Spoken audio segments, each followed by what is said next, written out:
दर्शकों, नित्य पूजा क्रम में सबका मैं स्वागत कर रही हूँ। हम अब बात करने वाले माघ माह की गुप्त नवरात्रि की। इसे गुप्त नवरात्रि क्यों कहते हैं? क्योंकि गुप्त रूप से पूजा होती है, इसीलिए इसे गुप्त नवरात्रि कहा जाता है। जो तंत्र मंत्र करते हैं वो इस वक्त ये नवरात्रि में उनकी पूजा ज़्यादा चलती है। फिर भी हम जो नित्य पूजा करते हैं, जो सामान्य पूजा करते हैं, गृहस्थ आदमी, सांसारिक आदमी, वो भी इस गुप्त नवरात्रि में पूजा करेगा तो उसके हर मनोकामना पूरी होगी। तो मैं उसके बारे में गुप्त नवरात्रि का महत्व क्या है, कब से चालू हो गई है और कब ख़त्म होने वाली है, उसका समापन कब है, इसमें कौन से मंत्र बोलने चाहिए जो माता आपके ऊपर प्रसन्न हो और आपकी हर मनोकामना पूरी करे, और कौन सी सावधानियाँ रखनी है जिसके वजह से माता आप पे रुष्ट ना हो, तो उसके बारे में बात करेंगे। और कोई गुप्त नवरात्रि में कौन से माँ की पूजा की जाती है उसके बारे में भी मैं इस वीडियो में ज़रूर बात करूँगी। तो वीडियो मेरा ज़रूर लास्ट तक देखिए, शेयर कीजिए, लाइक कीजिए और सब्सक्राइब भी कीजिए और नोटिफिकेशन का बटन भी दबाइए। तो नित्य पूजा क्रम में आपका मैं वापस स्वागत कर रही हूँ। 10 फरवरी से माघ मास की गुप्त नवरात्रि का प्रारंभ हो चुका है। गुप्त नवरात्रि का समापन 18 फरवरी को होगा। गुप्त नवरात्रि में माँ दुर्गा की 10 महाविद्याओं की गुप्त रूप से पूजा अर्चना की जाती है। देवी दुर्गा के इन महाविद्याओं की पूजा अर्चना करने से जीवन में सभी दुख दूर हो जाते हैं और माँ दुर्गा की कृपा बनी रहती है। इस महाविद्या की पूजा करते वक्त जैसे हम दूसरे नवरात्रि में घट स्थापना करते हैं, वैसे ही यहाँ पे भी किया जाता है। प्रिय दर्शकों, साल में 4 बार नवरात्रि का पर्व मनाया जाता है, जिसमें से 2 चैत्र और शारदीय नवरात्रों को धूमधाम से मनाया जाता है और 2 गुप्त नवरात्रि रहती है, वो माघ और आषाढ़ मास की होती है। गुप्त नवरात्रि माता दुर्गा की पूजा, तंत्र साधना और मनोकामना पूर्ति के लिए किया जाता है। तो अभी हम उसके बारे में देखेंगे। तो गुप्त नवरात्रि का महत्व क्या है? गुप्त नवरात्रि में माँ दुर्गा की 10 महाविद्याओं की गुप्त रूप से साधना की जाती है और उनका आशीर्वाद प्राप्त किया जाता है, इसीलिए इसे गुप्त नवरात्रि कहा जाता है। इनमें 9 दिन तक माँ दुर्गा की तंत्र साधना व तंत्र सिद्धि की जाती है। शास्त्रों के अनुसार इन दिनों माँ दुर्गा की पूजा अर्चना करने से सभी प्रकार के दुख दूर हो जाते हैं और घर में सुख समृद्धि बनी रहती है। हर युग में नवरात्रि का अपना अपना महत्व रहा है। सतयुग में चैत्र मास की नवरात्रि का अधिक प्रचलन था, वही त्रेता युग में आषाढ़ मास की गुप्त नवरात्रि का और द्वापर युग में माघ मास की गुप्त नवरात्रि और कलियुग में अश्विन और शारदीय नवरात्रि जिसे कहा जाता है उसे बहुत धूमधाम से मनाया जाता है। प्रिय दर्शकों, माघ गुप्त नवरात्रि 2000 तिथि ऐसी है। माघ मास के गुप्त नवरात्रि की शुरुआत 10 फरवरी के दिन शनिवार से हो गई है और गुप्त नवरात्रि का समापन 18 फरवरी दिन रविवार को होगा। तो इस बार पूरे 9 दिन तक गुप्त नवरात्रि रहने वाली है। तो प्रिय दर्शकों, देवी दुर्गा की 10 महाविद्याएं गुप्त नवरात्रि में तांत्रिक, अघोरी, तंत्र मंत्र, अघोरी सिद्धि प्राप्त करते हैं। वही गृहस्थ जीवन वाले माँ दुर्गा की सामान्य तरीके से पूजा अर्चना कर सकते हैं।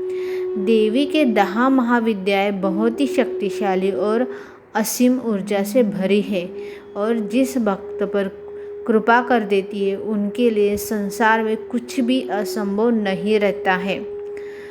देवी के इस 10 महाविद्याएं है माता काली, दूसरी है तारा देवी, माता छिन्नमस्ता देवी, माता शोंडशी देवी, माता भुवनेश्वर देवी, माता त्रिपुर भैरवी, उसे ही त्रिपुर सुंदरी भी कहा जाता है, माता धूमावती देवी, माता बगलामुखी देवी, माता मातंगी देवी और माता कमला देवी। तो इनकी पूजा गुप्त नवरात्रि में की जाती है प्रिय दर्शकों। तो हम सामान्य गृहस्थ लोग गुप्त नवरात्रि में माँ की पूजा कैसे करें? हम शारदीय नवरात्रि में घट स्थापना करते हैं और अखंड दीप जलाते हैं। वैसे ही गुप्त नवरात्रि में भी घट स्थापना होती है और अखंड दीप भी जलता है। जिन्होंने प्रथम नवरात्रि को नहीं दीप जलाया वो द्वितीय नवरात्रि को भी जला सकते हैं प्रिय दर्शकों। जब जागो तब सवेरा। देवी माँ को पता है, आपको जब पता चला आपने श्रद्धा भाव से किया तो उसे भी वो मान्य करेगी। तो प्रिय दर्शकों, जिस तरह चैत्र और शारदीय नवरात्रि में होती है उसी तरह इन 9 दिन सुबह शाम माँ दुर्गा की आप पूजा भी कर सकते हैं। भले ही ना आप अखंड दीप जलाएं, ना ही आप घट स्थापना करें, लेकिन आपको सुबह शाम माँ दुर्गा की पूजा करने के बाद आपको वही फल प्राप्त होगा जो नवरात्रि में आप घट स्थापना करने के बाद करते हो और अखंड दीप जला के करते हो। तो आपको क्या करना है, सुबह शाम माँ दुर्गा की पूजा करनी है। साथ ही लौंग और बताशे का भोग जरूर लगाना चाहिए। साथ ही माँ को श्रृंगार का सामान भी अर्पित करें। इस दौरान माँ को दुर्गा सप्तशती का आप पाठ भी जरूर कर सकते हैं। इन 9 दिनों में माँ को आँख, मदार और दूब और तुलसी बिल्कुल भी नहीं चढ़ाना है प्रिय दर्शकों। मैं आगे भी बताने वाली हूँ कि आपको नवरात्रि के गुप्त नवरात्रि में आपको क्या नहीं करना है। गुप्त नवरात्रि के दिन कौन से मंत्र का जाप आपको करना है। तो प्रिय दर्शकों, पौराणिक काल से ही लोगों की आस्था गुप्त नवरात्रि में रही है। गुप्त नवरात्रि में शक्ति की उपासना की जाती है ताकि जीवन तनाव मुक्त रहे। माना जाता है कि इस दौरान माँ शक्ति के खास मंत्रों के जाप से किसी भी समस्या से मुक्ति पाई जा सकती है या किसी सिद्धि को हासिल किया जा सकता है। प्रिय दर्शकों, मैं बहुत मंत्र तंत्र का कुछ नहीं बता रही हूँ, जो सामान्य गृहस्थ लोग जो कर सकते हैं उसके बारे में ही बात कर रही हूँ। सिद्धि के लिए आप ओम ऐं ह्रीं क्लीं चामुंडाय विच्चे ये मंत्र भी आप बोल सकते हैं और इस मंत्र को आप नवरात्रि में सिद्ध भी कर सकते हैं। ओम क्लीं सर्वबाधा विनिमृक्तो धन धान्य सुतानय विंता ये भी मंत्र बोल सकते हैं। मनुष्यो मत प्रसादेन भविष्यति न संचयः क्लीं ओम ये मंत्र बोल सकते। ओम श्रीं ह्रीं ह्सौः हुं फट् नील सरस्वते स्वाहा आदि विशेष मंत्रों का जप किया जा सकता है। गुप्त नवरात्रि के दिन माँ दुर्गा के अर्गला स्तोत्र का पाठ करना चाहिए। अर्गला स्तोत्र का पाठ करने से भक्त की सभी मनोकामना पूर्ण होती है। साथ ही दुर्गा चालीसा का भी आप पाठ कर सकते हैं, करना चाहिए तो, और करना भी चाहिए। माँ की दुर्गा चालीसा का मतलब है उसमें माँ की स्तुति बहुत होती है, उसके सब गुणों का वर्णन होता है। गुप्त नवरात्रि में पूजा पाठ करने से भक्त को रोग और शत्रु से भी मुक्ति मिलती है। प्रिय दर्शकों, मैं अभी गुप्त नवरात्रि के कुछ खास उपाय बताने वाली हूँ। अगर घर में कोई बीमार है तो माँ दुर्गा को लाल फूल अर्पित करना चाहिए 9 दिन। गुप्त नवरात्रि में घर में सोने चांदी का सिक्का अवश्य लेकर आए। मान्यता है कि ऐसा करने से व्यक्ति के जीवन में धन और समृद्धि की बढ़ोतरी होती रहती है।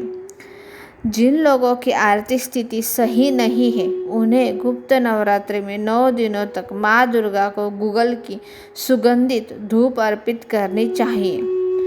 गुप्त नवरात्रि के दौरान घर में मोर पंख लाना भी शुभ माना जाता है। प्रिय दर्शकों, अभी मैं बात करने वाली हूँ कि गुप्त नवरात्रि में क्या नहीं करना है। तो प्रिय दर्शकों, इस दिन 9 दिन बाल नहीं काटने हैं, नाखून काटने से भी बचना चाहिए। 9 दिनों तक इस दिन सात्विक भोजन का ग्रहण करना चाहिए। भूल से भी इस दिन तामसिक भोजन ग्रहण न करें। इस दिन 9 दिन ब्रह्मचर्य का पालन अवश्य करना चाहिए।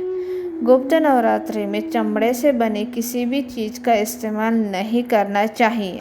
और पहले मैंने बताया, वापस बता रही हूँ कि माँ को आँख, मदार, दूब और तुलसी बिल्कुल भी नहीं चढ़ाना चाहिए।